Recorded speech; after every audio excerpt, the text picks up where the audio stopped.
Today is Monday, April 26, 2021. Roland Martin Unfiltered broadcasting live from Elizabeth City, North Carolina, where folks have been protesting, demanding the release of body camera footage in the fatal shooting death of Andrew Brown Jr., shot and killed last week, one day after Derek Chauvin was found guilty in the murder of George Floyd. It was a contentious day.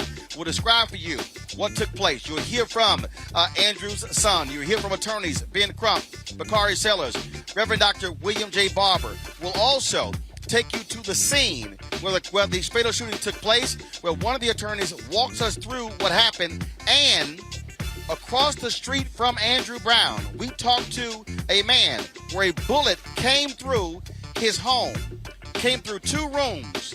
Had he not gone to work early, he could have been killed sitting at his breakfast table. Also, Attorney General Merrick Garland, he is going to have an examination of the Louisville Police Department, but they've also had a spate of shootings. Folks, it's a busy day. It's time to bring the funk on Roland Martin Unfiltered, on location. Let's go. He's got it. Whatever the biz, he's on it. Whatever it is, he's got the scoop, the fact, the find. And when it breaks, he's right on time and it's rolling. Best believe he's knowing. Putting it down from sports to news to politics. With entertainment just for kicks, he's rolling.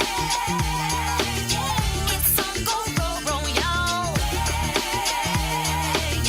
It's Roland Martin,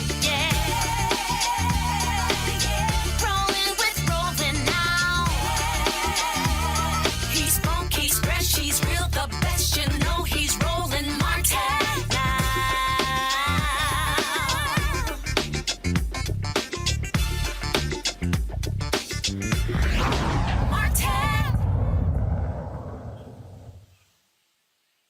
Hey, folks, what you're looking at is a live look as we stand outside of the public safety building here in the county where Elizabeth, North Carolina is. You see there are protesters who are out here. Folks have been protesting since last Wednesday when Andrew Brown Jr. was shot and killed by several sheriff's deputies as they serve an arrest warrant at his home here in Elizabeth City, North Carolina. This is a city of 17,000 people, about 50-50 African-American and white.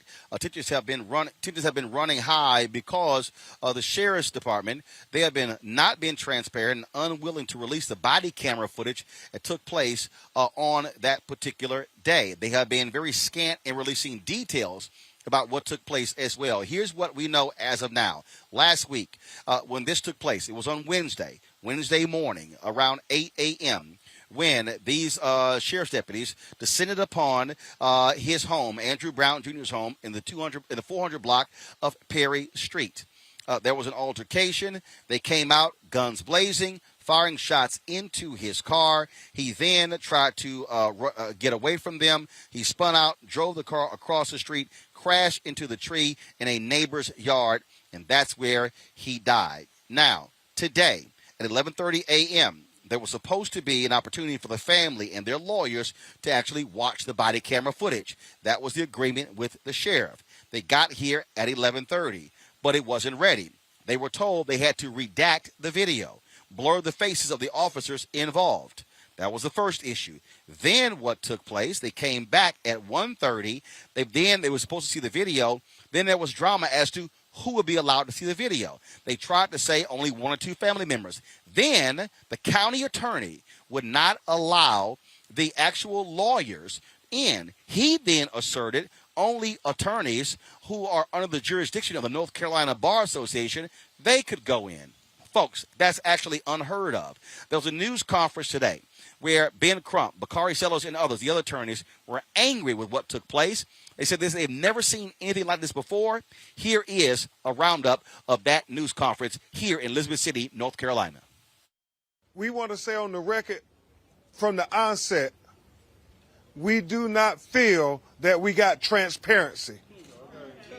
We only saw a snippet of the video when we know that the video started before and after what they showed the family.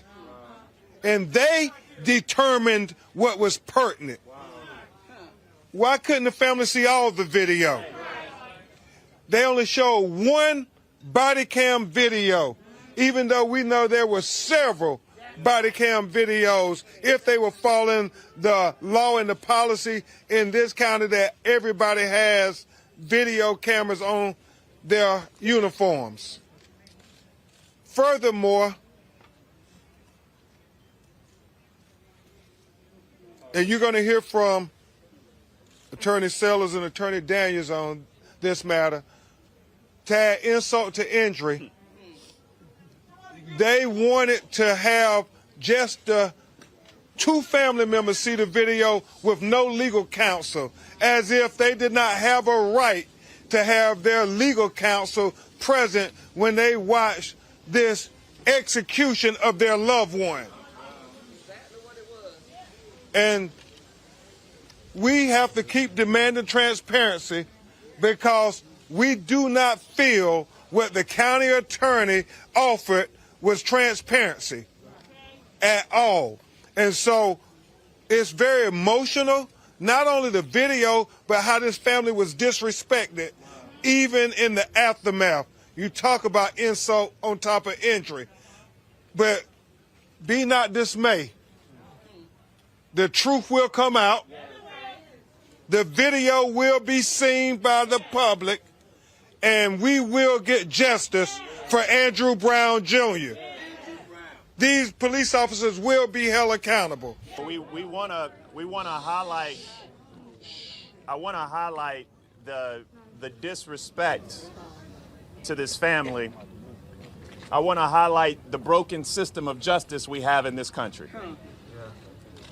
As we're going through this process, we told the family that they would have their attorneys in there as some comfort. We went back and forth, and I just want you to say I've never been talked to like I was talked to in there. Wow.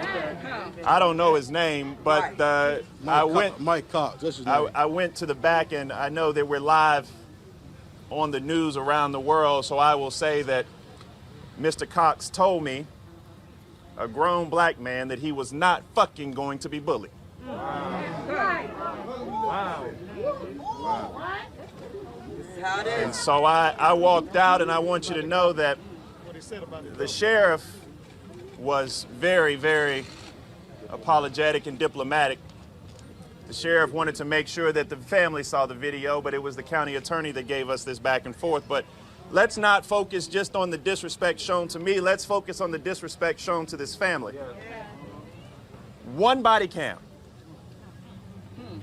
20 seconds in execution. One body cam, 20 seconds in an execution. And so with all due respect, I know there were a lot of people who thought last week's verdict was justice, and I told you then it wasn't justice because we still can't get justice and accountability today. I'm only going to be brief because I'm hot right now. But I do want to say a special prayer goes out to this family. Because Khalil saw his father executed. But he's been the strongest one of us all. Yeah. So lift him up in your prayers. Amen. And then as we say in South Carolina, I know we in North Carolina, to the county attorney and everybody else, bless his heart. This family had a fundamental right for transparency that was denied by the county officials of Pasquotank County, specifically the county attorney, because he don't know how to interpret the laws of North Carolina. His position that you had to be an authorized, a licensed attorney in the state of North Carolina to represent folk. I offered him the ability to read the state bar rules, the rules of the bar. He didn't want to read it. We offered the attorney general to him. He didn't want to talk to him. We offered the governor. He told Bakar he's not going to be bullied. 20 seconds. 20 seconds is not transparency when you got multiple officers gunning down a man with his hands on the steering wheel and trying to get away. We will have justice. We will have justice. Let's be clear. This was an execution. Andrew Brown was in his driveway. The sheriff truck blocked him in his driveway, so he could not exit his driveway. Andrew had his hands on his steering wheel. He was not reaching for anything. He wasn't touching anything. He wasn't throwing anything around. He had his hands firmly on the steering wheel. They run up to his vehicle shooting. He still stood there, sat there in his vehicle with his hands on the steering wheel while being shot at.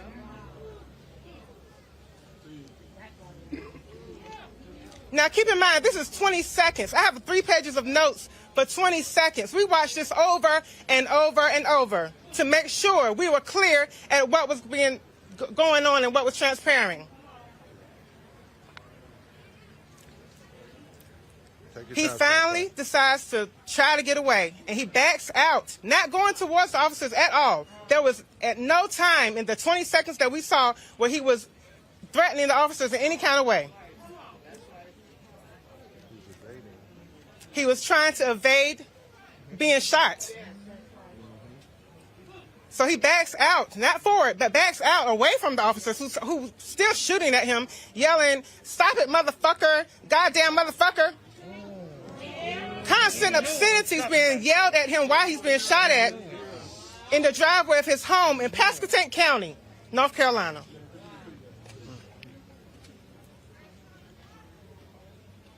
I'm taking my time, y'all, but it was 20 seconds.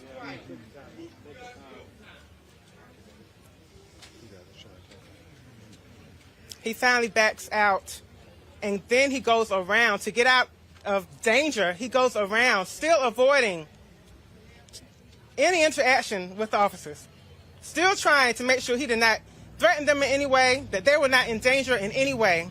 He backs out, goes around them, and they're still shooting at him while he's driving off. He drives off, the car runs into a tree, and they are still running behind him. Let me make sure I get this right with these guns that were there. Bushmaster AR-223s and Glock 17 handguns. It was numerous. So there was assault. Numerous assault rifles were at the scene.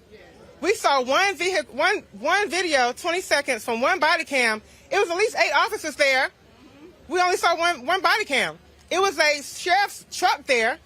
We didn't see any dash cam video. We just saw that one body cam. And he was still shooting. Excuse me. Hold on. Yeah, he was still. I just want to make it clear that they were still shooting at him after the car had already crashed into a tree. They were still in the stance of shooting towards him. His car is riddled with bullets from them shooting at him when he was not in any threatening them in any kind of form or fashion. Like, we against all odds in this world. My dad got executed just by trying to save his own life.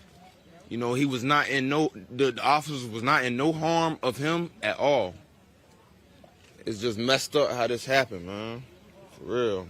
Last one. The video you saw, was the police vehicle marked or unmarked? Marked. It was marked. Yes. Were they in uniform or were they not? Some of them was in SWAT. Some of them had on jeans and khakis with the upper part in uniform. In the audio portion, did you hear them identify themselves? Did you hear them say to him who they were and we need to stop? They had cut that part out. 20 seconds, we didn't get a lot. All they said was, hold on, let me look at my note, make sure I get it correct. Take your time.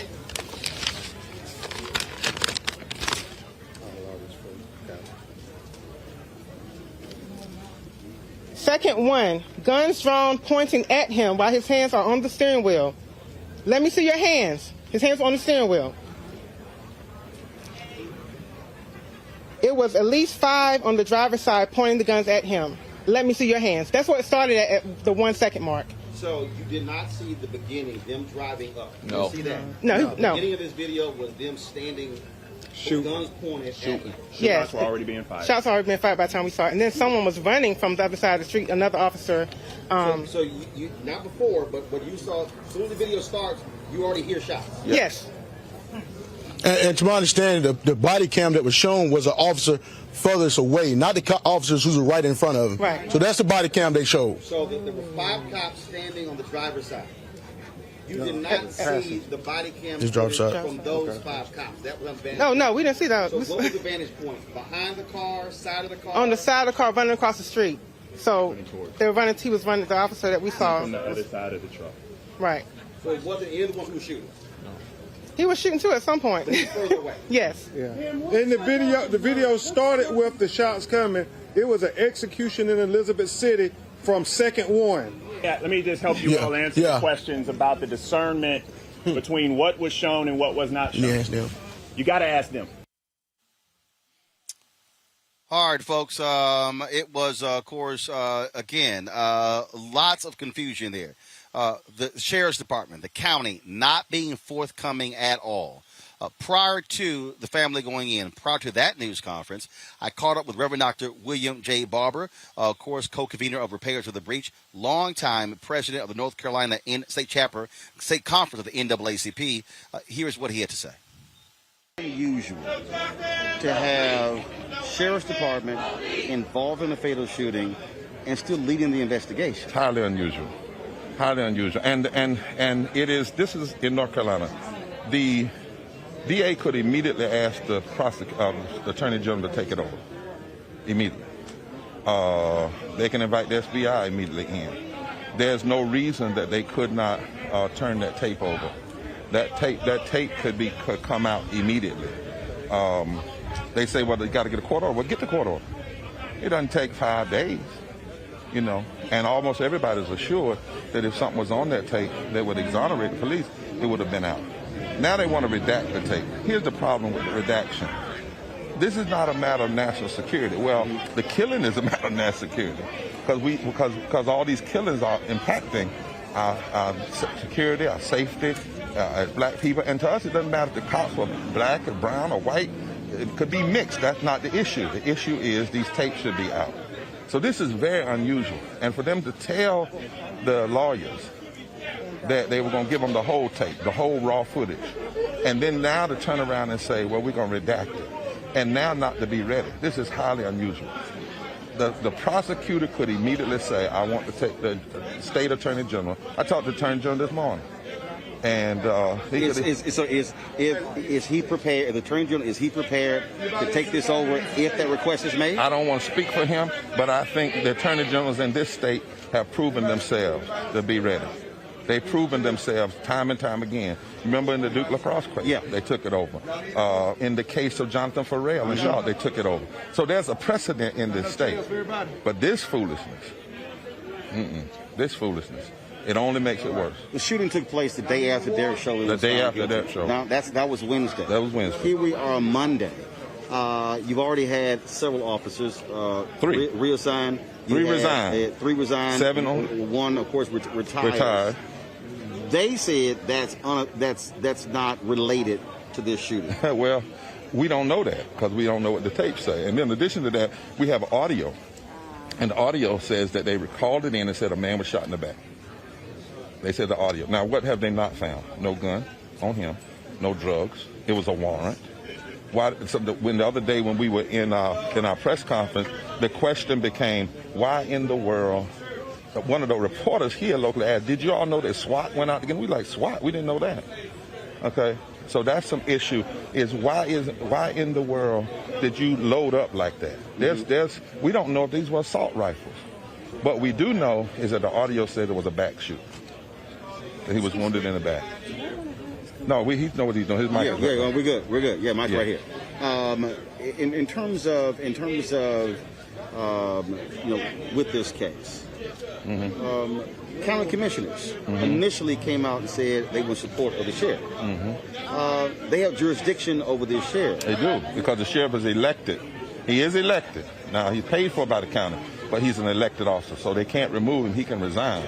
But isn't it also problematic in that he's elected and these folks out here are saying he is not being responsive enough to the citizens who elected him? Who elected him. Whether they voted for him or not, he is the sheriff of the county. See, that's the thing we got to understand. You don't have to just do what the people that voted for you, because some of the folk may not have voted for him. I don't know that. But once he gets elected, he is voted. You see what I'm saying? Once he gets elected, he is a voter. And he's the sheriff of the whole county. family and the lawyers are looking at this body cam footage. We hope. Right? We don't know because they're still standing there. Right. They haven't gone back. So you got that. And 3 aunts are out here. Have they indicated that after they actually show it to them, are they going to release it? They have not indicated that we know of. Right now, what we're hearing is for the lawyers have said that all they're talking about is showing it to the lawyers and some family. The lawyer and some family. Not even the whole family's in there. The aunts aren't in there. Do you believe that if they continue to delay this, things have been peaceful already, but these folks are getting restless with the lack of answers, the lack of transparency? Already, they declared this all week, school children here are virtual, not sitting in classrooms. That the protests will intensify, will get larger, and people will continue because of the failure to be transparent. That's right. I worry a lot always because, first of all, it should never happen. Second of all, look at what we've had since the Chauvin trial. We've had, 3 teenagers shot. We had another man shot in Virginia Beach, and now this shooting here, all dead. This is a boiling point, and people are tired, people are scared, people are angry, and transparency is the only way. We need a transparency, and if there's a murder or an execution by cop, we need accountability. We need prosecution without immunity. We need prison. We need federal laws to come in here and look at practice and what they call it, practice. To look at the practices of the in fact, while we out here, Attorney General Merrick Garland announced they're going to be looking at the Louisville Police Department. Right. He already announced last week the Minneapolis. They need to come right on down. They need to keep right on coming. They need to come on west south and come on east. And we need to make it so that when this stuff happens, that if there's payment, it needs to come out of these police departments and from these police pensions. But what the last thing we need is for this kind of playing of game. Yeah. That's the problem. We need to deal with that. All right, folks, that was Reverend Dr. William J. Barber. Okay, Henry, so we'll do a little bit different. I want you to go to the drone shot, folks. And so this is a shot. You see us in the bottom left-hand corner there. You see our Roland Martin Unfiltered tent. And so the protesters were in front. But what they've now done is they've actually now marched down the street. So let me give you guys a live look of the protesters. Let's see if I can find them. There you go. And so they have been marching down the street. And so let's see if we can get to them. You see them there as we right there. So I take it down. Sorry, folks. And so they have been, they've had these daily protests going on here in Elizabeth City since the shooting took place. And so you see there's different groups there. And so I'm going to try to just go a little bit faster to get to those protesters there. You see them, and I believe that they are headed. We drove earlier, and I believe that they are headed. So, all right. So here we go. So you see them there, folks. So they are headed actually to the direction of where Andrew Brown was shot and killed. It is not far. It's actually 1.2 miles away from the public safety office. And so that's where they are headed. And so we have been, of course, here all day. And folks, to understand how bad this has been, it's the lack of answers. It's the lack of answers that people have been complaining about significantly from the Sheriff's Department.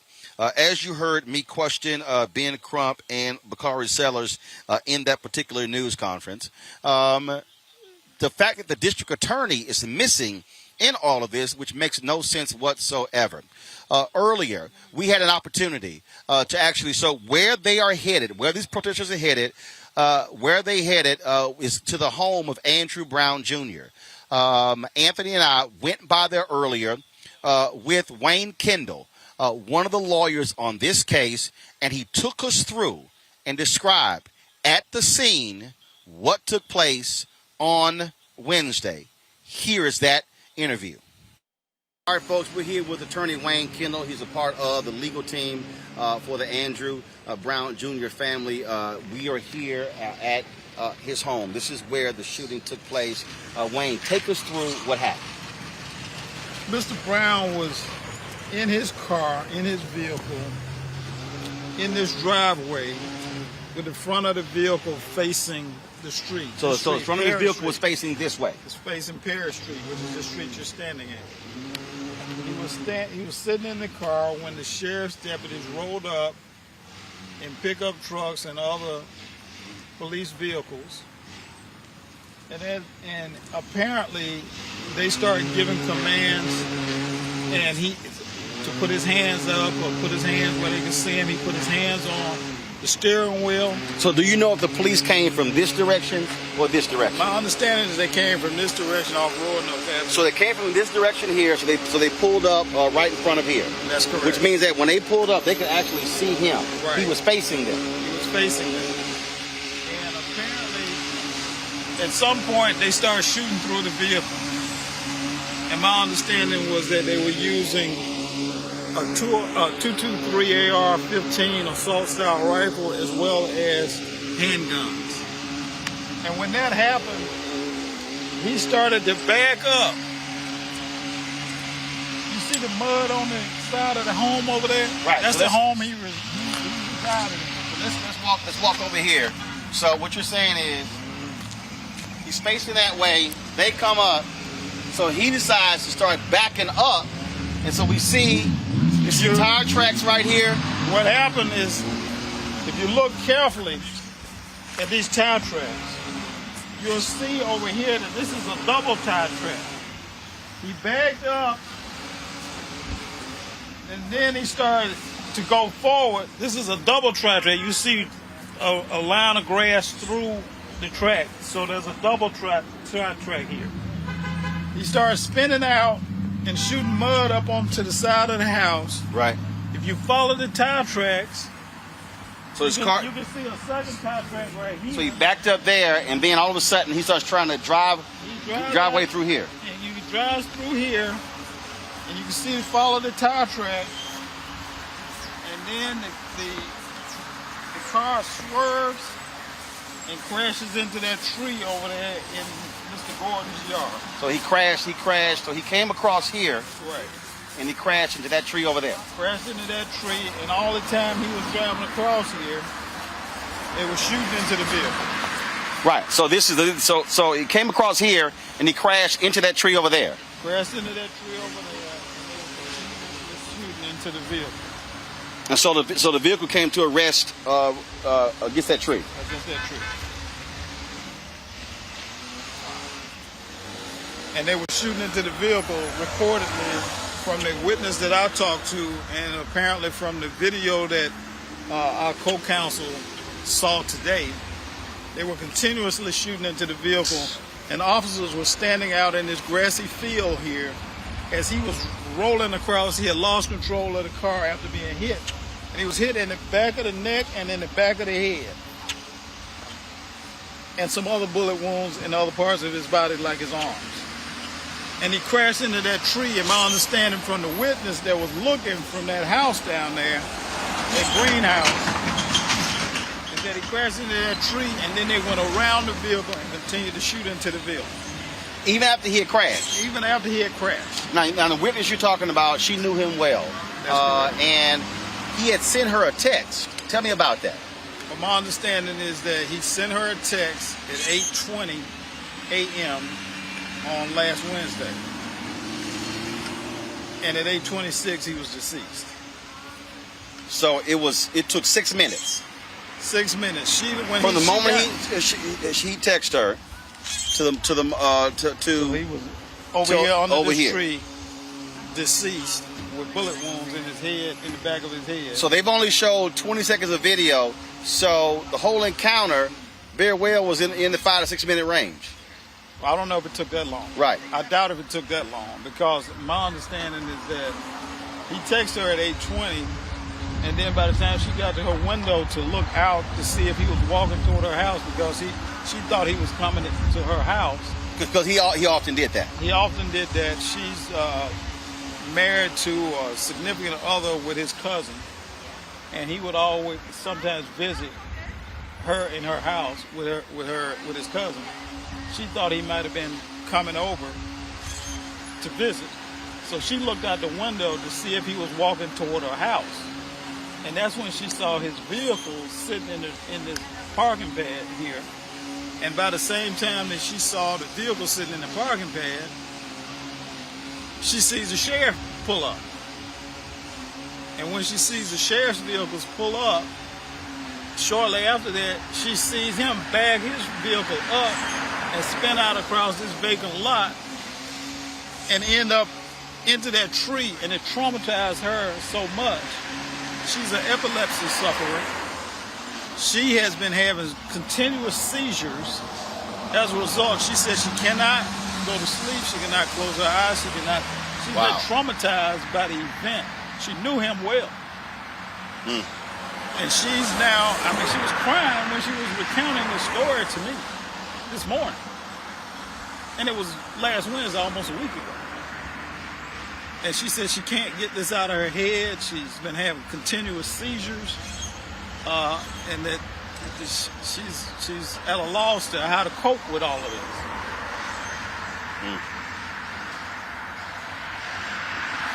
Now, you see that house over there? You see that 500? You see that at 2 o'clock? Yeah. That's one of the bullet holes. Went through his house. Wow. Well, somebody in that house could have been injured or killed. Went into his home. He allowed a Fox News person to come in. That bullet went through a wall and hit a pot on his stove. Wow. Yes. It's a miracle somebody else wasn't injured or killed. Exactly. You can see how close these homes are. And these guys were out here with high-powered 223. This was told to us today, that they were out here with AR-15 assault-style rifles shooting in this neighborhood. And they were allegedly executing a search warrant, a drug warrant, arrest warrant. Arrest warrant is what I've seen. I've seen an arrest warrant. I don't know about a search warrant. Got it. We hadn't seen a search warrant yet, but people have reported that they had a search warrant. I don't know if they had a search warrant. Got it. Okay.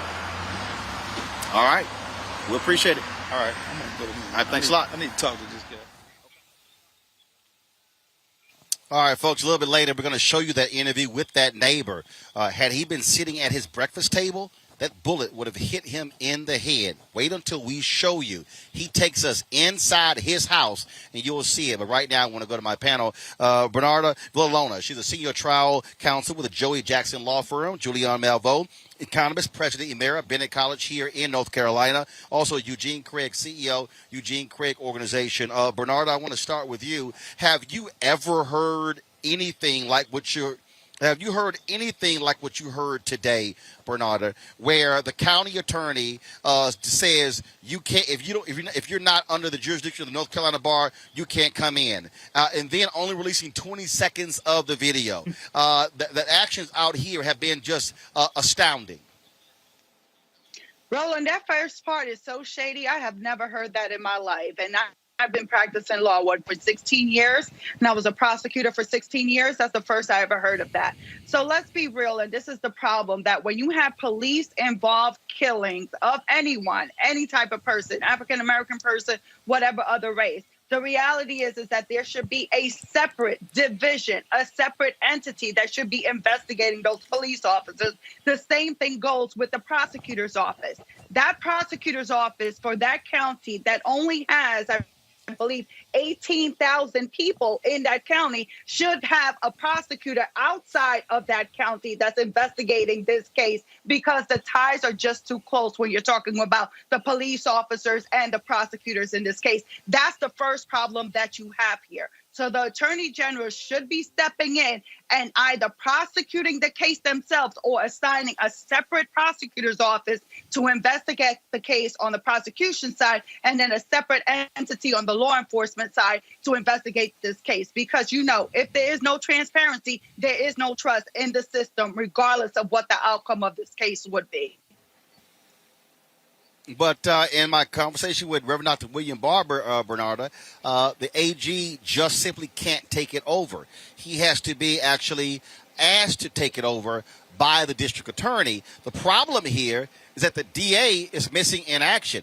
I asked the question specifically at the news conference, and I think we included it, folks. If we didn't, please find it, where I specifically asked, was the DA's office present? Bakari Sellers said no. So how in the world can you have a situation where the sheriff's office, there are several officers who were involved in this shooting, and the sheriff's office is running the investigation and they are redacting video? That's where the DA's office should have taken this thing over. Absolutely, Roland. This is pure nonsense. And I thank God that you are out there at the very beginning and showing you this nonsense, showing us this nonsense so the people can actually see. That prosecutor for that county is elected. So for the citizens of that county, where's your prosecutor that you elected? Where's the person that you put on charge to be held accountable for any crimes that take place in your jurisdiction and your county? Where are you? This is a shame to all prosecutors. That person is making the prosecutor's office look bad. That person is the prime reason why there is no trust with prosecutors or with law enforcement. That is a shame right there. Julian Malveaux, you spent time here in North Carolina, as I said, President Emerita of Bennett College. And in my conversations here with people who are here in Elizabeth City, one of the things that they've said is that in many ways, black folks here have been ignored. And in fact, I talked to the president of the NAACP chapter, and he said, rarely do we even get North Carolina news here. Last night, I was watching television. I saw more Virginia television commercials than I did from North Carolina. And they said that they are often ignored. They are often not paid attention to. News media here does not really focus on them as well. And so they said it's important to have national voices shining a light, demanding these answers, because otherwise they will just simply just ignore them. In fact, it's media organizations that are going to court on Wednesday to try to get the body cam footage released. Roland, Carolina is a very interesting state.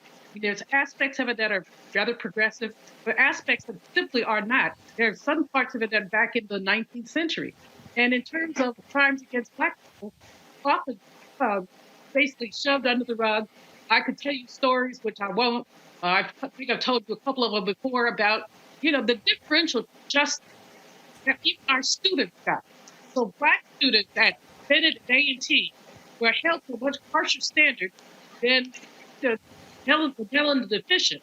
I mean, a couple of stories don't even bear putting on the air, except for one where a young white boy actually defecated on a police and they think he can drink. Meanwhile, some of my girls had a little tea party. By little, I mean the music came out of their laptop.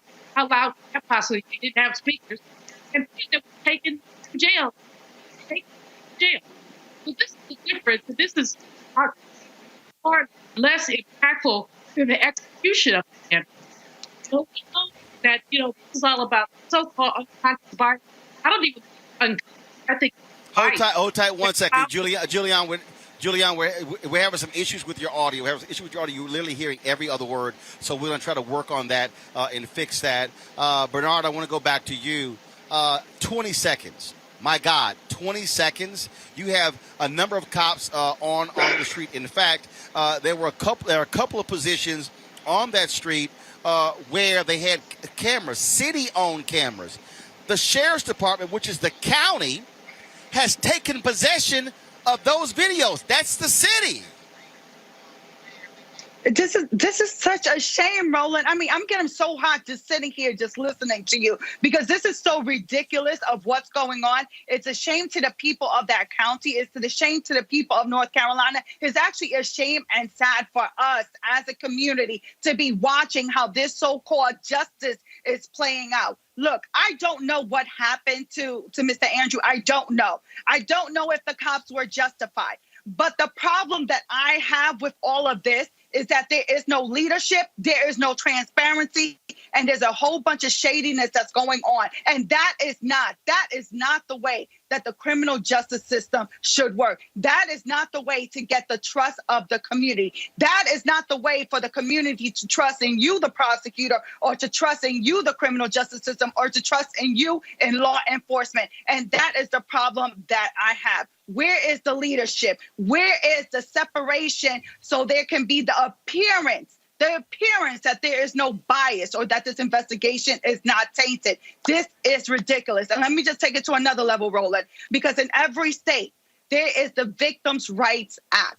In North Carolina, there's the Victims' Rights Act. So for this man who died, his family, his son has the right to know what is going on at every crucial level of this investigation and the prosecution, if any. And that is not happening in this case. And it is a shame and it is disgusting for that city to have to show off that this is what they have to offer. It takes people like you, Roland Martin, and Ben Crump, and the other media outlets to go out there to bring that information back to us so we can know what's going on and for us to talk about it so the change that needs to happen, we can start working on it.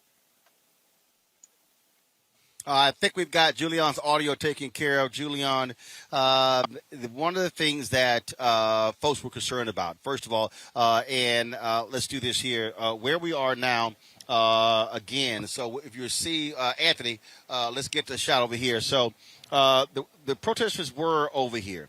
And supposedly counter-protesters in support of the police were supposed to be out here. They didn't show up. There was also some concern of people here about Antifa showing up. And one of the things that they wanted to make clear, the folks here, that they have been peaceful. They've been peacefully protesting here since the beginning, but they want to keep the pressure going. And that's really important. Julian, this is one of those moments, I dare say, that if you have what people call oftentimes a sleepy town, this is one of those things that can wake a city up, that can wake a town up, much like what happened in Ferguson with Michael Brown. Absolutely. I think that oftentimes people swallow the injustice because it's not so vivid. This is very vivid. This man was shot, I don't know how many times, and it doesn't seem like anybody else does either, but multiple shots, unnecessary, didn't have to do it. And you see the outpouring of support from the community. This is personal. When someone says shoplifting or, noise pollution or whatever, that's not personal. People say, okay, well, those are young people, whatever. But this is really personal for a whole lot of people. And in light of the Chauvin indictment, Chauvin guilty verdict. But then last week after Chauvin, then we get this Anthony Brown situation. We get the other situation with the young lady in Columbus, Ohio. This is like if Black people were a stone rock. This is like hitting the rock, hitting it and hitting it and hitting it. And, years ago, Richard Wright, the novelist of Native Son, said, it's not that I have been lynched, it's that I know about the lynching, which is a threat to me. I think that every Black man has someone been shaken. I think that every Black woman with sons has been shaken. And not even with sons, just by yourself has been shaken. And so, yes, this sleepy town can wake up. If people keep it moving, and if the so-called law enforcement does not do the wrong thing. In Florida, they pass a law about defining what's a riot and what's a this and that. If the law enforcement people work with the protesters, this can be peaceful. All right, folks, let's get Anthony. We ready for the all right, so here's the deal, y'all. I showed you that walkthrough with the attorney, Wayne Kendall. And then we walked across the street and we talked with Michael Gibson. Michael Gibson lives in the home with his wife, married 38 years. It was in his yard where Andrew Brown Jr.'s car crashed into a tree. Listen to him describe the aftermath. And not only that, one of those stray bullets fired by the cops, a high-caliber weapon, came through his home, went through two walls. If Michael Gibson had waited because he said his wife went to work first, and then he went to work before that. They both left before 8 o'clock. This took place around between 8:20 and 8:26.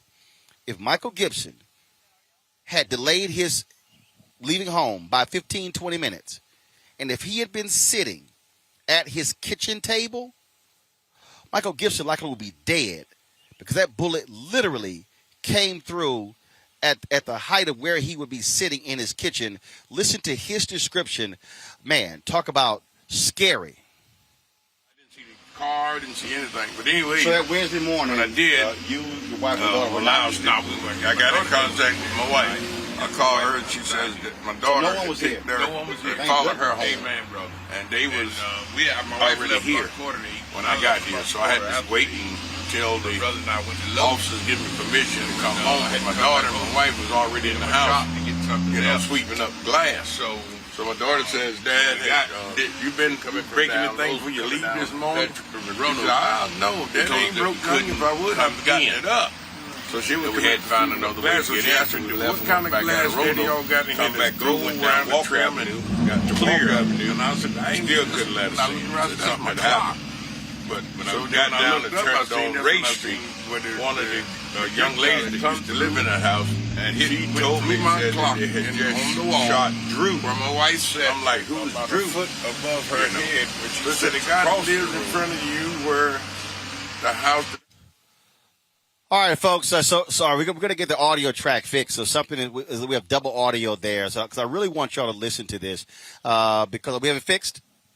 Okay. All right. All right. Fine. All right. So now Anthony got it fixed. So let's go ahead and play the video from the.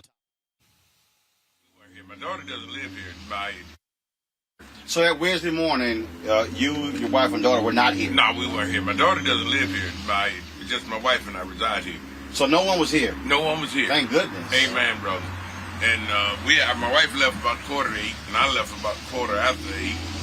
My brother and I went to Lowe's, and when I had to come back home, get him a shop to get something else. So when we got coming from down Lowe's, coming down Patrick and Roanoke, they told us that we couldn't come in. That we had to find another way to get in. So we left and went back out of Roanoke. Come back through, went down Walker Avenue, got to Walker Avenue, still couldn't let us in. Said something had happened.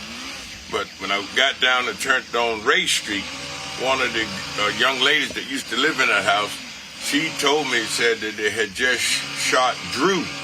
And I'm like, who is Drew? So it said, the guy that lives in front of you where the house that I used to live in. I said, what? They shot him? Yeah, they shot him about 8 times what she heard. She said she heard the shots. So my brother and I said, look, man, let's go on to what we got to do. So we went and started working. So when I'm working, my brother and I, we don't keep our phones with us. We leave them in the truck. So when we did knock off, it was about maybe 1:15. And I had about 36 missed phone calls. My brother had break many. So he called his wife. Well, his wife called him and told him that I needed to get home. Mike needs to get home because they done shot in his house. So I'm like, shot in my house? But I didn't see none of this. I mean, they wouldn't even let us get those orange recycling bins down there. That's as far as they would allow us to get. I couldn't see none of this. But matter of fact, at that time, wasn't no tent or nothing in my yard. It was just cops. There wasn't nothing in the yard. Evidently, I didn't see the car, didn't see anything. But anyways, when I did I got in contact with my wife. I called her and she says that my daughter had followed her home, and they was already here when I got here. So I had to wait until the officers give me permission to come home. But my daughter and my wife was already in the house, sweeping up glass.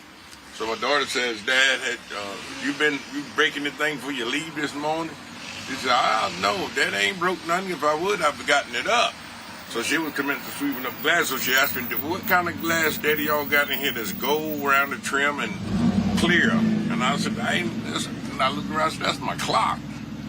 So then when I looked up, that's when I seen where the projectile had come through and went through my clock and on the wall where my wife sat about a foot above her head when she sits across the room. Then I'm going wild. Now they done shot through my house. So now, where are they doing shooting in my house? That's where I am. So then I goes in the kitchen and finds looking at where I'm, because I'm ex-military. I looked at where things might have went or might have been, and then I look where my crock pot sits on the counter, and I see the indentation in my crock pot, and I look down on the floor, and I see the projectile. Was that a 223 bullet? It was already bam. It had impacted, but it didn't look. It was heavy enough. It didn't look like no pistol round to me. Right. Well, a 223 bullet is real small. Yeah. Well, this here bullet did when the impact on it wasn't no bigger than that. When it hit the impact, that metal. When it slowed it down some when it went through that wood. So that hole right there, that's the bullet. Yes, that's the bullet hole. That's where it went through here, then went through my other side of my front room. Do you mind if we come in through the front room and then through my from the kitchen. front room to the kitchen? It hit right there. Yeah, it started right here. Oh, It creased this. wow. Man. Wow, so that changed the trajectory. That's wow, right. It brought it down. It brought it down. So it came from there, through there, Yeah. through the front room, Through the side of the room, through the side of the room, through my kitchen, through the kitchen. and on my counter. Man. Thank goodness nobody was home. Praise God for that. And see, that's what I was trying to explain to them. They don't understand. And I got people coming in, baby. You hear me, honey? Yes, it came through. You can look outside and see that. So this is the clock. Yes, you can see where it came in. If you come over here, you can Yeah, see daylight. right here. You through can see that hole. So that's you can see the daylight right here. You can see right through that hole. Yeah, you can see through there. So it came through here. It came through there, and then this is where my wife sits all the time. It hit this picture and went through there. Man. Got it. And then once it hit here, it came through that wall into this side wall here and came through this wall and hit here. Wow. So if y'all had If not, I sat there at eating breakfast like I do, that round would have went through Michael's head. See, you know. Wow. And So you said your wife left first. You left a little bit after that. Right. This happened around 8:30. You're right. If for whatever reason, if y'all were 30 minutes late or whatever, We'd have been right here. And then it hit my crock pot right here and hit the crock pot. Yeah, right it hit my crock pot right here. here. I see the indentation right there. It hit it there and it landed up down there on the floor. Man, praise If I it. sat there, it's dead center of my head when I sat in my chair eating breakfast. Yeah, right here. Right there. Oh, absolutely. Yeah. Sitting right there, man. And it's crazy. So, Man. I just try to tell them, I'm not mad with them guys, but the thing with it is you don't shoot like that. Don't do that. This is the residential area. You got the social services down there. You got the health department down there. You got a school down there. And people walk past this house and this yard and this sidewalk every day. And it doesn't make sense to discharge. If I had shot in an occupied dwelling, those people would have had me on the ground with their knee in my damn neck. Right. You know what I mean? They'd have had me locked down by now. Yep. They'd have had me, the young man, Michael Gordon, proud veteran, shooting in houses. They'd have had me jacked up. And it's crazy. So, How long did you know Andrew? Did you know him well? Yeah, I knew his dad, I knew his mother, and I knew him when he was a little puppy. I know him when he was a little puppy. But he didn't get no trouble around here in the hood. Whatever he did or whatever they said he done, I don't know, because, I didn't affiliate myself with too many people in the hood. But he hadn't been recently about a good, I'll say 5 months, maybe less than that, and moved over there. For some apparent reason, don't nobody stay over there long. Well, thank God you and your wife and your daughter. Yes, wasn't here, man, because like I say, that's what I'm really highly pissed off about. She's still upstairs laying down there. She's trying to get it together. But I'm telling you, man, I mean, I've been married 38 years, and something happened to my wife, man. I mean, you know, it's like this. Right. You know, if she perish, she perish. But don't let nobody shoot in my damn house and kill my wife and shoot my wife. Right. See, they get me on the edge. You know what I mean? That's going to have me all crazy and jacked up. You know, and that's crazy. Well, we appreciate you letting us in. We appreciate it, brother. Yeah, man. You're welcome. But I appreciate y'all for taking time out to hear this story tonight. Yes, you know, I know how the job went, and they should know better than that. Yep.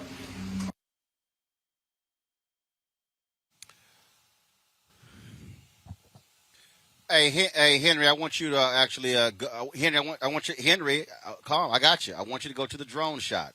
I want you to go to the drone shot. Folks, while that video was playing, a number of folks, all of a sudden, we saw about 10 police officers go down the street there, and they went down to this parking lot over here. And then they were talking to someone in the corner there, and then a number of the protesters basically followed them over there. And so we were tracking. So you see all the protesters there, and so the all of the sheriff's folks. They were, looks like they've now gone inside, but they were all of a sudden congregating down there. And so not sure what was going on there, but we were recording and tracking the whole thing live with the drone just to keep an eye on what's going on. So you still see them assembled there. That they've now gone back inside of the building there. And again, not sure what was the action that was taking place, but we were tracking it the entire time. And so again, you got tension. So let me just do this here. Let me take it up higher, folks, so you can see, because they not sure what's going on with the protesters there. But like I say, tensions are running high here. Give me 1 second. Okay, there you go. So you see some of the protesters there are talking with the police.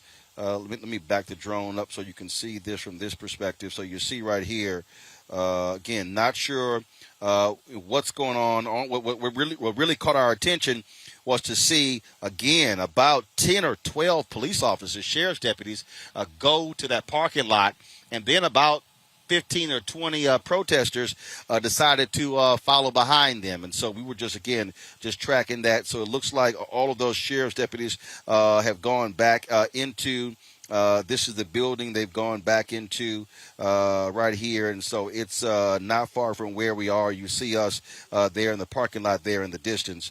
And so, Henry, you can come back to me. And so, again, folks, we just wanted to, keep abreast of that. And what was happening there. Let's do this here, folks. We're going to go to a break, and we come back. We're going to continue talking about what's happening here in Elizabeth City, North Carolina, but also Attorney General Merrick Garland now saying the DOJ is going to do a widespread examination of the Louisville Police Department 1 week after he made the same announcement for Minneapolis. We're broadcasting live from Elizabeth City, North Carolina. I'm Roland Martin. This is Roland Martin Unfiltered. We'll be back in a moment. He's delivering 3 million shots a day, 200 million doses so far, 150 million stimulus checks delivered, 1 million jobs created, more jobs in the first 2 months than any administration in history. Plans to rebuild America's roads and bridges and create 2 million more jobs funded by corporations paying their fair share. President Biden getting America back on track. The Democratic National Committee is responsible for the content of this advertising. Hi, my name is Latoya Luckett. Yo, it's your man Dion Cole from Blackish, and you watching Roland Martin Unfiltered. Stay woke. Hold on.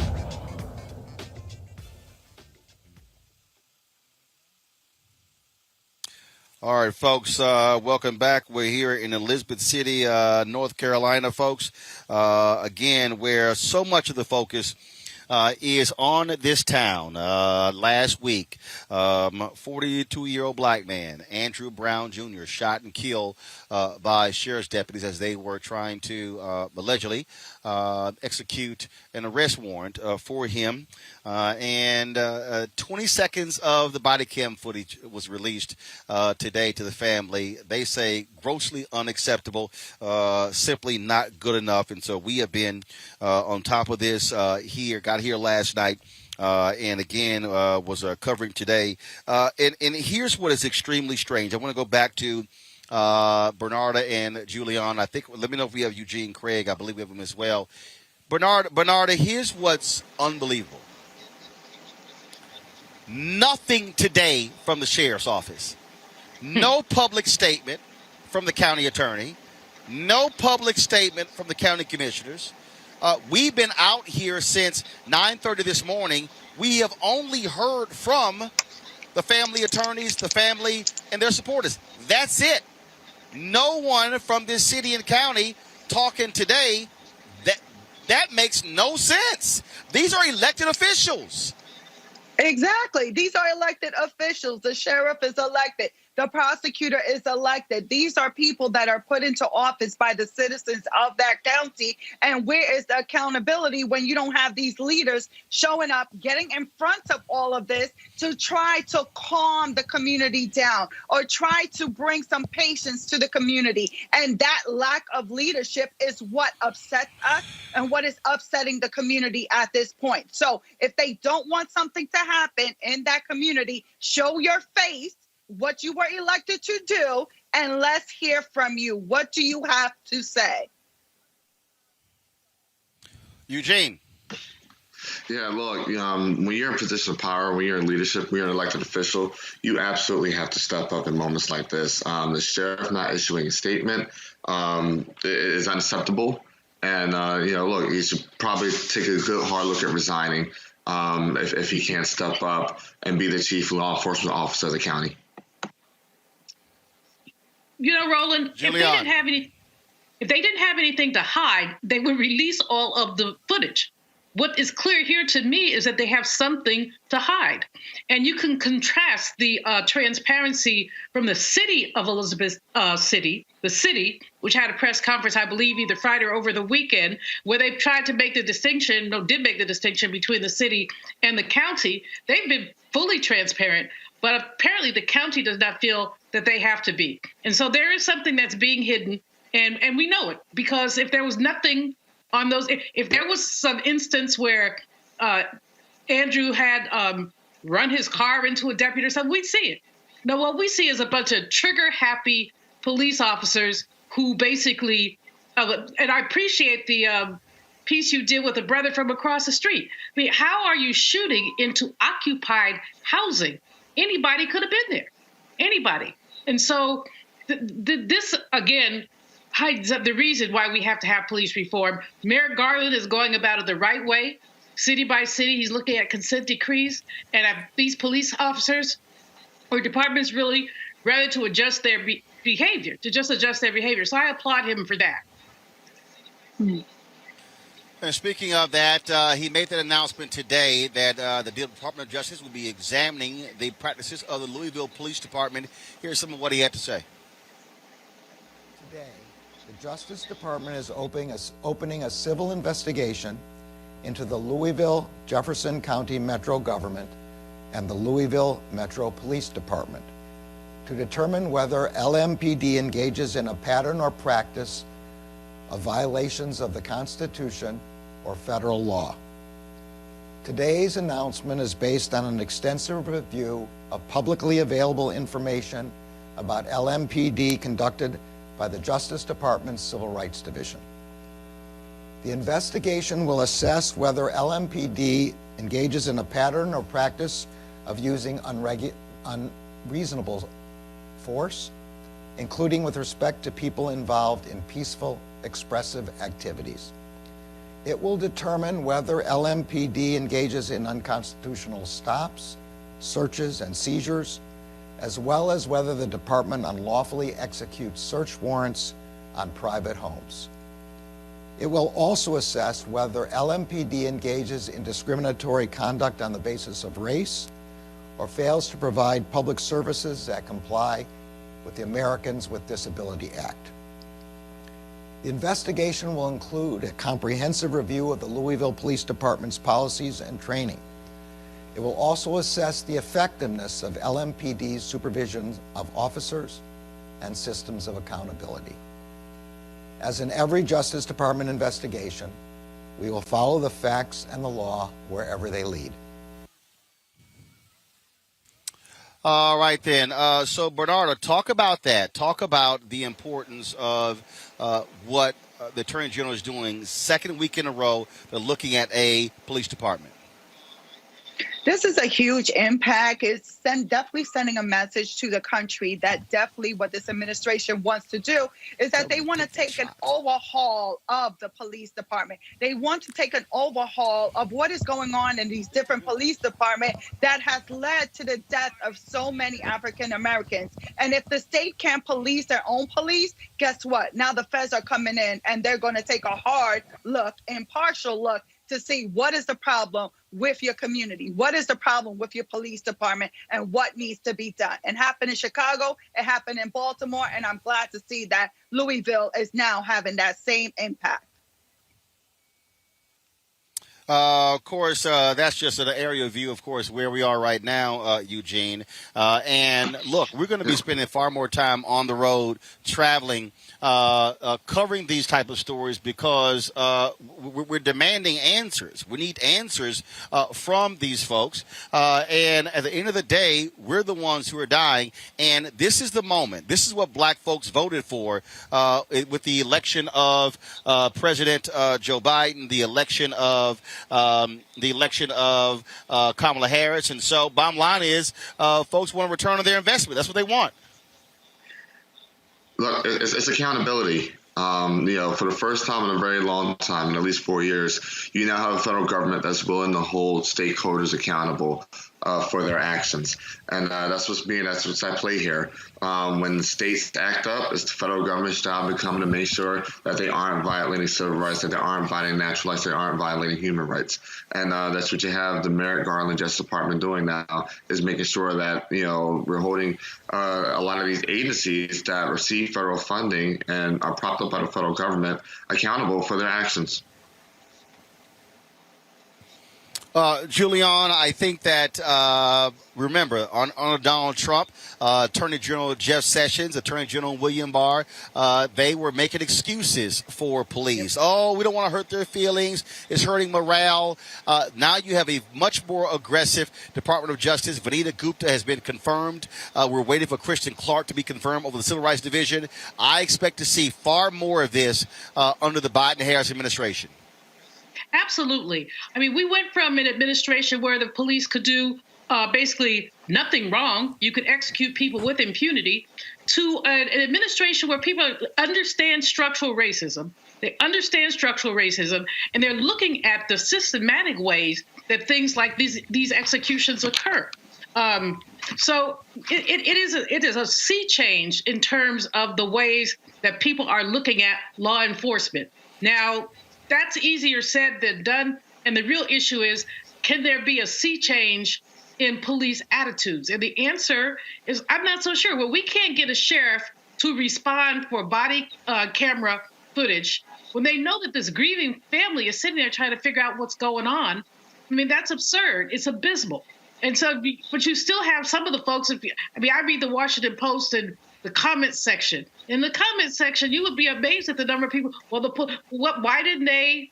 They always have an excuse.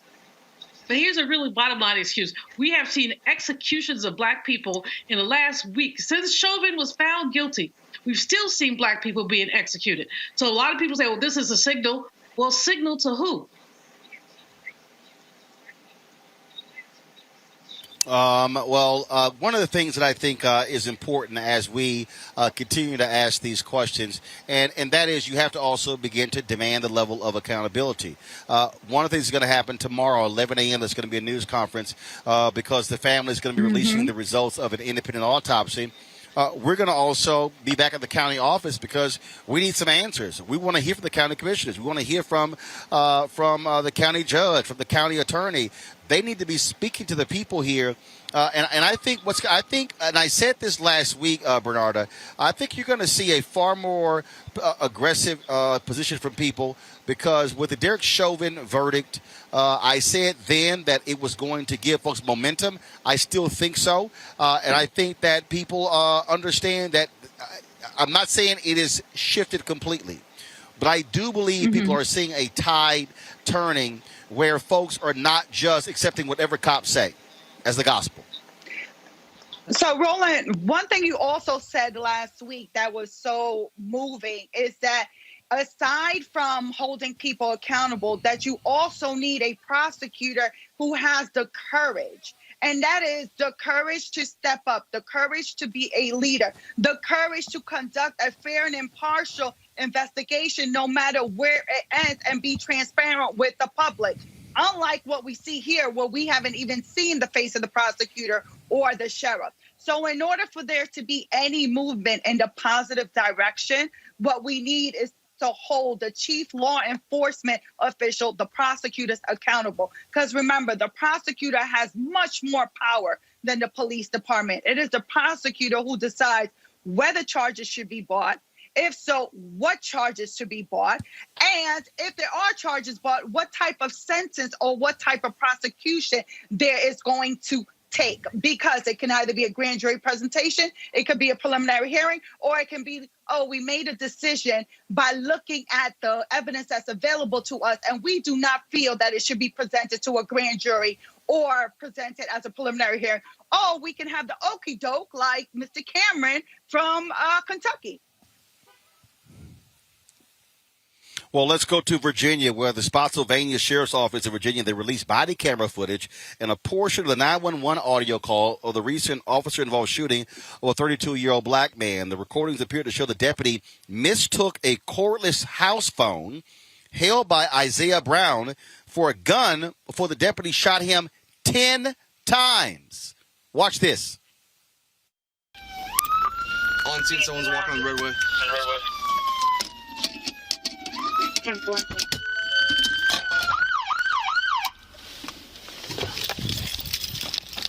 me your hands! Show me your hands! One at gunpoint. Show me your hands now! Show me your hands! Drop the gun! He's got a gun to his head. Drop the gun now! Stop walking towards me! Stop walking towards me! Stop! Stop! Shots fired, one down. Show me your hands! Show me your hands! Drop the gun! Drop the gun! Let go of the gun! 592, about 5 shots fired. Suspect's laying down on the roadway. Show me your hands now! Show me your hands now! 202, 592. Are you 10-4 first service? Did he shoot himself or did you discharge? I'm 10-4. Several gunshots to the abdomen. Performing life-saving measures.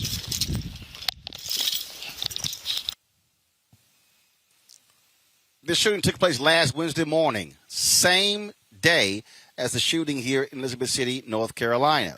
Now, this young man called the police. The deputy came there because of a domestic disturbance. Brown, the man who was shot, called 911 because his brother would not let him into his mother's room. He, folks, remains in critical condition. Scene 911, what is the address of the emergency? 1029 Cabalcon Road, Spotsylvania, Virginia. You calling the police here again? Isaiah, what's going on? My brother won't let me get in my mom's room. Okay, and why is that an emergency? What you gotta do? Get in there. Why is that an emergency? Because I can't get to my car. Your car was towed. So it's in the backyard. Your car is in the backyard? Alright, we about to go see. Okay, but your car is broken down, so why do you need your keys? Alright. Come on, Tasman. Nigga, I'm Alright, give me the gun. No, nigga. You about to make me fucking get mad, bro, for real. I'm not playing, bro. What the fuck you need my gun for? Can you send somebody down here? What is going on, Isaiah? Why don't you just... What is the problem? I'm about to kill my brother. Don't kill your brother. Get out. Alright. Why would you say something like that? Come on, Taz. Somebody need to come here real quick. Okay, but do you understand that you just threatened to kill your brother on a recorded line on 911? Mm-hmm. So why would you say something like that? Because I need to get to my shit. That's not a reason to kill somebody. Why would you do that? Come on, I'm out. Do you have a gun? Yeah. You have a gun on you? Nope. Where's your brother? In the house. And you're outside? Mm-hmm.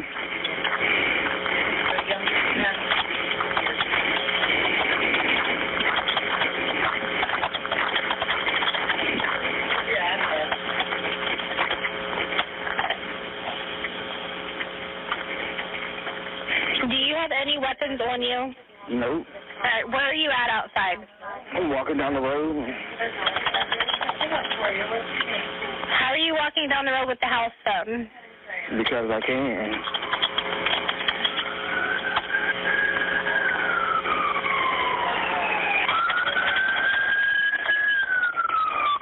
You need to hold your hands up. Hold your hands up.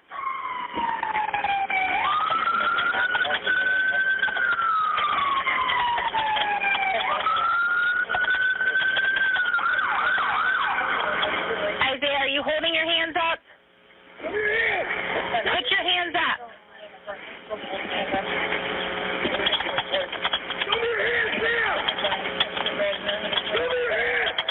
Stop the gun! Stop the gun now! Stop wanting to do a thing! Stop wanting to do a thing! Stop! Stop!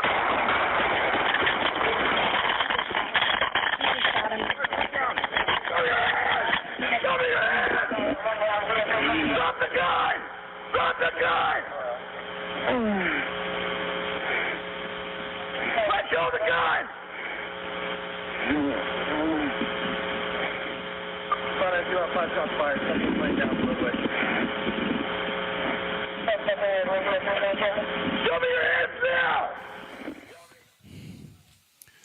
Earlier today, the family held a news conference, and Isaiah's sister Yolanda, she spoke. Me to label this, I'm not going to label this, as a whole right now. This country is divided. It's not one race. It's a lot of minorities that walk in daily fear. It's a fear that nobody should have to feel.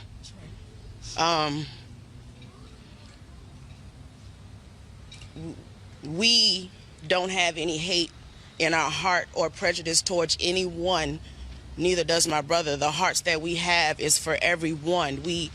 Our hearts go out to the families that understand exactly how we feel, and we've always cared for them.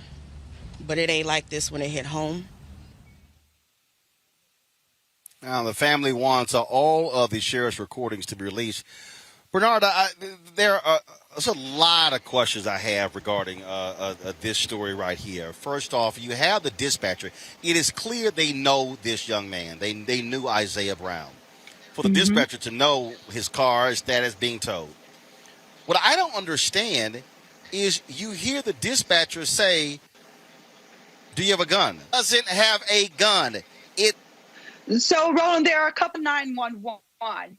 The message that you are relaying to the person that's on the 911 call, saying to the police officer, they are typing it up, bits and pieces, clearly put at least that he and the day had given 911 into our lives.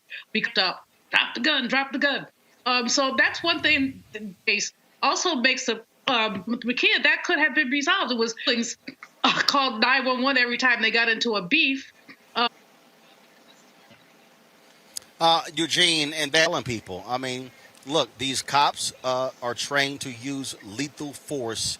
Again, as I listened to that 911 call, frankly, that to me sounded like one of those examples where it was better to send a mental health professional than a police officer with a gun. I agree 100% with you. This is one of those cases where it absolutely would have been better to send a mental health professional than an officer with a gun. And I would take it a step further. Even when the officer arrives, there's no reason you should be shooting off your gun if you don't have a clear visual. A phone and a gun are shaped two different ways. One's, pretty much a long line. One's an L, And so, when this officer, is telling him to, put his hands up and drop the gun, even if you think that he's going to, commit suicide, that doesn't mean that you help accelerate that, death by unloading your chamber. And so, look, I think this is one of those very, very unique situations where it would have been more helpful to have a mental health professional than an officer. But the thing is this, by that same token, when an officer arrives on the scene, that does not give them license to just empty out every bullet they have in their clip. And if they are going to shoot, they need to make sure he has a clear visual. I think that's where the negligence is. Folks, let's stay in Virginia. You might recall us showing you this video 2 years ago. In 2019, when a Virginia state trooper, let's just say he decided to show himself as a brother recorded this confrontation in his car. You can't do that, sir. This officer is trying to unlock my car. This officer is unlocking my car. They just illegally entered my car. And I'm being forcefully removed. Take a look at me. I'm a fucking specimen right here, buddy. Sir, you have gotten on my last My nerve. hands are up on camera. All right? I'm in no threat You're to these gonna get your officers. ass whooped in front of fucking Lord and all creation. I'm gonna give you one more chance. I'm being threatened. You can bring that with you. I'll let you film the whole thing. I'm being threatened right now. I'm giving you a chance. I am not doing anything. I feel I'm giving unsafe. you a chance. I feel unsafe. And I'm in no threat to these three officers. My hands are up. I am doing nothing wrong to provoke anybody or anything. Making sure this is all recorded. I've just been threatened by a lawful officer. I have just been threatened by a law officer as two other officers stand by and say absolutely nothing. Willing to participate. My passenger door was open. My driver door was open. I have it on camera. He rolled my window down to do so. I'm giving you to the count of three. Sir, this is all on camera. I am not resisting. I'm making sure it is being known. I am not resisting. Okay. My hands are up. One hand on this camera. Well, come on, my seatbelt is being arrested. As long as your hands are up, that's fine. I'm not resisting. As long as your hands are up. I was unlawfully. Okay, come on Sir, up. please do not touch me, sir. Keep your phone out. Sir, please do not touch me. See, that's where we're coming to a disagreement. It's not about I'm giving you to the count of three. Don't do this. Sir, Don't do it. I'm not touching this officer. It's on camera. My hand is by my head. Step out of the car right I'm now. being threatened. Now you're I'm being under arrest. threatened. Now you're I'm under being arrest for threatened, sir. disobeying the law of an officer. Disobeying. I'm giving you to the count of three. This officer has threatened me, and I'm making it known I am no threat to this officer. I've been threatened. Watch the show, My life folks. is in danger. My life is in danger. How do you like that? How do you like that? Huh? Put your hands behind your back. Put your hands.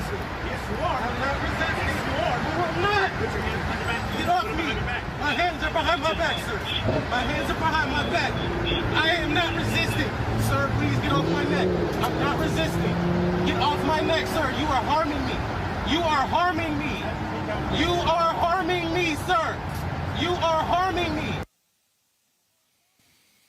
Well, that officer, Charles Hewitt, that state trooper, no longer has a job. He has been fired. Here's the crazy thing, Bernarda. Derek Thompson was pulled over for an expired inspection decal. They claim they smelled marijuana in the car. But all of that because of an inspection decal. Thompson sued the state. He settled for $20,000 with no admission of wrongdoing by the state. But that state trooper does not have a job. Well, absolutely, rightfully so. That state trooper, former state trooper Hewitt, used unnecessary and excessive force on a person that was not armed, a person that was not an imminent threat, and it wasn't called for the use of force that state trooper used. So rightfully so, he lost his job. It's a shame that for the little minor things, how a person can lose their life, because that incident could have turned out completely different, where this man could have lost his life over this guy's ego. You know, this guy was so aggressive, Roland, that the language, the whole manner, the aggression is just over the top. And that's what we've seen quite a bit of lately with officers, the way that they talk to people. I mean, there was the other case with the lieutenant who got stopped, I believe he was also in Virginia. But they have been trained to treat us like animals, to talk to us any kind of way. I would give this young man commendation for him keeping his wits about him. And I would refer him to Ben Crump, because frankly, $20,000 is hardly enough to compensate for that madness that he just had to go through. And the other thing is that there are 3 other officers hanging around. What happens to them? None of them had enough sense to say, excuse me. Right. Don't you think you're going a little too far? Well, but that's the what happens problem. when There's no folks don't duty say to intervene anything. right now. Right. Right, and that's when you don't have accountability. Folks, let's go to Florida, where a Jackson County judge has set a trial date for a former deputy accused of planting drugs on drivers during traffic stops. Former Deputy Sheriff Zachary Wester faces over 50 counts, including racketeering, official misconduct, perjury, and fabricating evidence during an internal investigation by the department. Investigators discovered drug paraphernalia in his car matching items he planted on drivers. Y'all, it gets better. His body cam showed the arrest and the planting of drugs.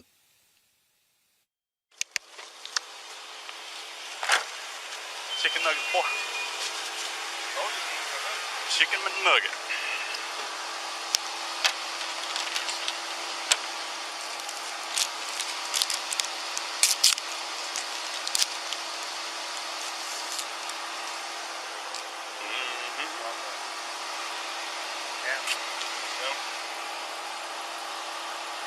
I'll be able to get what I need.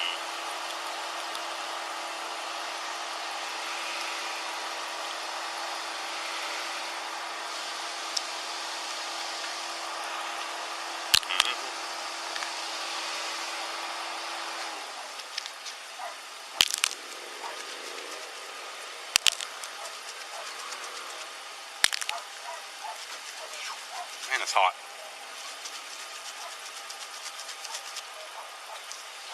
There we go. So the blue discoloration tested presumptive positive for methamphetamine. That does have the appearance of crystal methamphetamine, okay? It's not, is it? That's red in color. Okay. You see the blue on the cotton swab? No.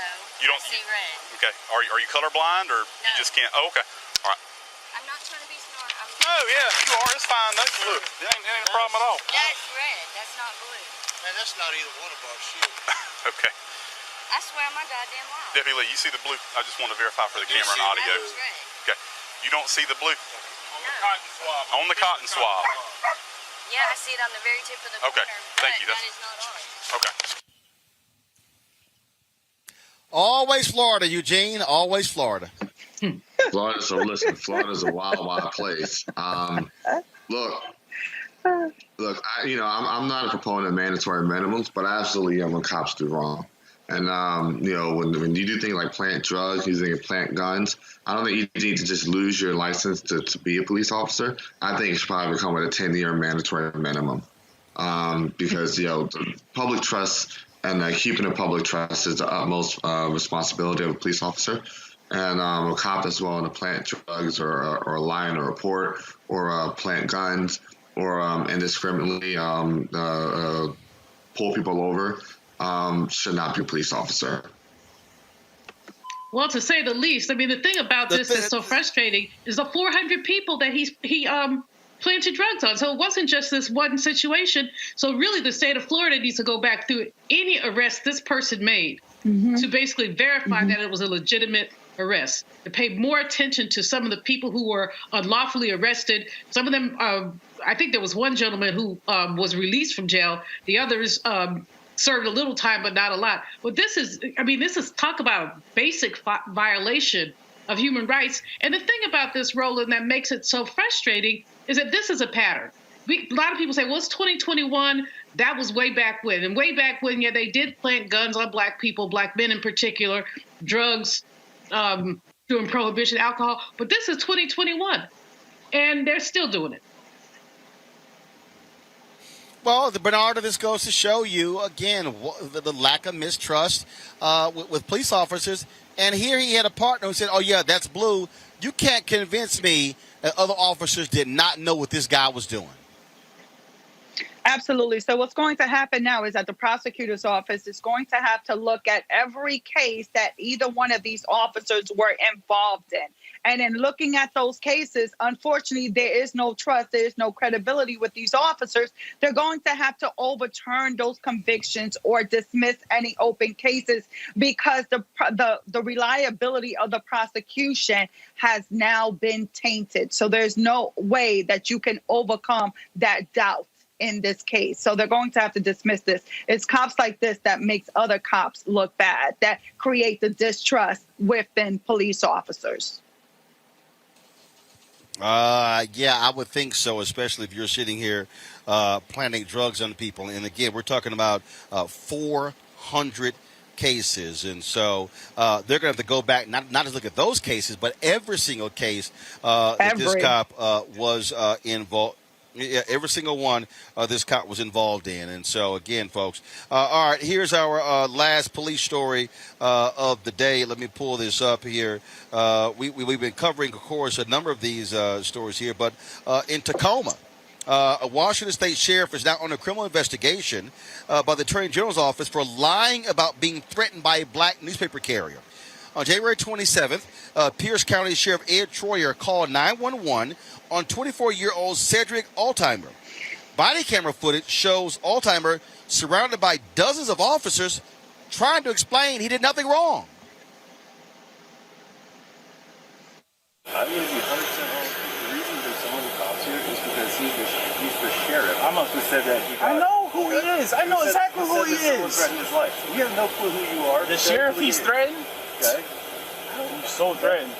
I knew he was a cop. So I'm over here every night, 6 days a week. Can I explain it? No, I don't need nothing to be explained to me. I'm being followed. Okay. He called the cops. Congratulations. Yes. I'm coming to and from a house. Ooh, he's committing a crime. He's black. No one's He's saying black. Okay. He's black. I'm going to explain. Oh, I'm going to explain I'm why doing my paper route. Okay, I understand that. I see all the papers in your car. Yeah, okay? congratulations. He just called saying that someone threatened his life. That's why we're here, okay? Yeah, I threatened his life because I walked up to him and asked him why he's following me. Did you guys have any verbal altercation? He's following me. Okay. I walked up to his car because he came around the block again for the third time. I approached him. Why are you following me? Okay. Because I'm a black male in a white neighborhood? Oh, where are you at? I'm on the north end. See, oh, you don't know where you're at? My wife is black. I don't care. That's all we're trying to get to is what happened between you guys that made him call I am working. I am driving a bucket and I'm in a nice neighborhood. I'm working. I'm over here every night. I see you guys every night. Nobody messes with me. But a car that sees a bucket in the neighborhood on the wrong side of the street, throwing a paper out the window, he's suspicious. Well, the sheriff could be facing charges of filing a false police report. They're also investigating him for past misuse of authority. Oh, what happens when they have all that power, Julian? They get drunk with it. This is why. And look, to everybody out here, and let me be clear, I am not saying that body cams are the be-all to end-all, but this is why you have body cam footage, because you need to see every time a cop is doing something, and that's why I believe if that camera's not on, automatic firing, if it's not on. Yeah, I agree, Roland. You know, it's absurd that we have to go to this length, but we've seen so many cases where we know that we have to have documentation. This so-called officer, to lie, use 911 to lie to say that someone has threatened your life is an absurdity. But we've seen it before. We saw it with Central Park Becky and the crazy Karens. So we've seen it. But the challenge and the frustrating thing is this brother. I mean, bless him. He pretty much kept his composure. I mean, he went off a little bit. Who wouldn't? But imagine that he were even more agitated. And he has the right to be agitated. He's working. He's doing his job. Bernardo, the thing that's just crazy here, again, this is, the last story in Florida, this story in Tacoma, Washington. Abuse of power. Cops who are drunk with power. Roland, he's just a donkey of the day with this foolishness. The donkey of the day who got caught on his own body camera. This is a joke. I just don't understand. Did he not think this through? He's going to have to get fired. And again, just like the other officers in Florida, all his cases are going to have to be opened and examined and see if any cases or convictions need to be overturned or dismissed because of his donkey of the day activities. I just sit here and just sort of just shake my head, Eugene. I just sort of shake my head, folks. The family of Daunte Wright, they have been receiving death threats, phone calls and emails since he was shot and killed. This is what they had to say.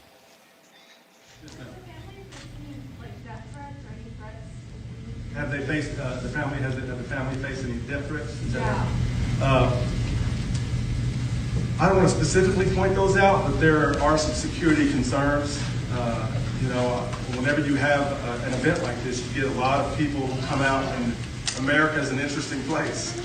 So there are some concerns as far as safety for the family that we're addressing and making sure that we can keep them safe. And I'm not sure, why that happens, but you do have people who support the officer no matter what, and some people, are happy that she killed Daunte. I'll just be honest with you. So I always get a bunch of calls and emails that are pretty, racist. And it's a sad thing to see that. Or you'll see comments on social media that are bad or that are nasty. Or like whatever police organization here in the state said, hey, if he complied, that he'd still be alive. Who says that when a mother has just lost her child? I don't know. Sometimes it seems like people don't have hearts. But yes, there have been some threats to the family, which is disturbing. But hopefully we can get past that as well and heal this nation. And, of course, Kim Potter, the former cop who shot and killed Daunte Wright, faces charges in his death.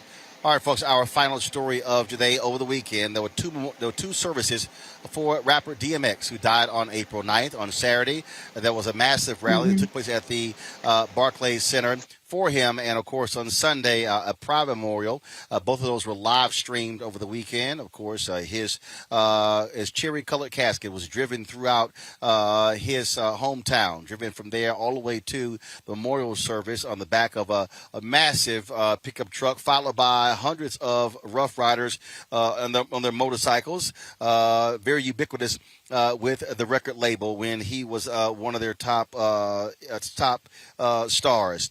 Folks, it was a number of people who performed at the service, including his daughter. Here is some of that memorial service this weekend. Be strong. I learned so much from him, so I dedicate this song to him. Ayo, I'm growing, I'm learning to hold my head up. Ayo, I'm growing, I'm learning to hold my head up. Ayo, I'm growing, I'm learning to hold my head up. My daddy's still holding my hand, so I gotta stand up. Ayo, I'm growing, I'm learning to hold my head up. Ayo, I'm growing, I'm learning to hold my head up. Ayo, I'm growing, I'm learning to hold my head up. My daddy's still holding my hand, so I gotta get up. Ayo, I learned so much from my father. He taught me life is my story, I'm the author. He taught me to be strong, but it's okay to be afraid. Cause sometimes it'll show you how to be brave. I know how to get up whenever I fall. I never give up, I give it my all. Cause I know I'm big even though I look small. Looking at my daddy's picture on the wall. I know he want me to be the best I can be. Nobody else. I gotta be me. My brothers and sisters, we all stand together.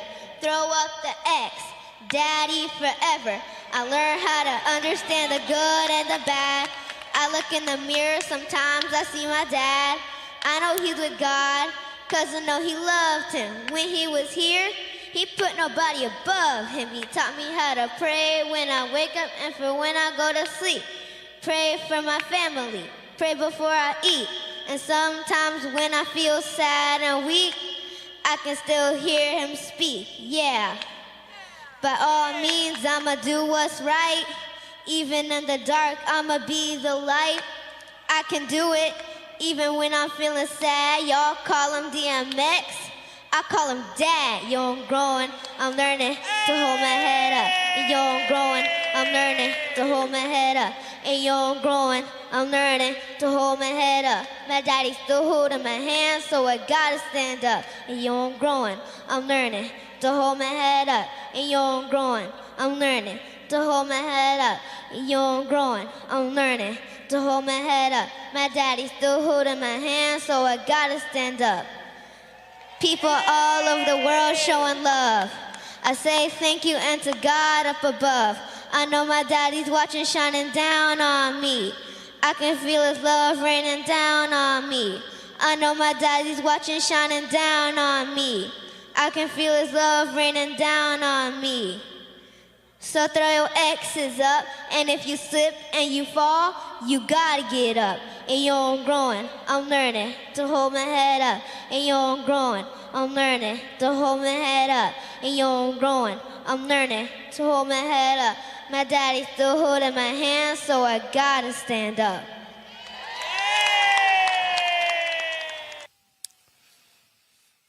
DMX, of course, dead at the age of 50, and so his fans gave him a great send-off this weekend. Folks, we're broadcasting live from Liberty City, North Carolina. We'll be broadcasting here tomorrow as well.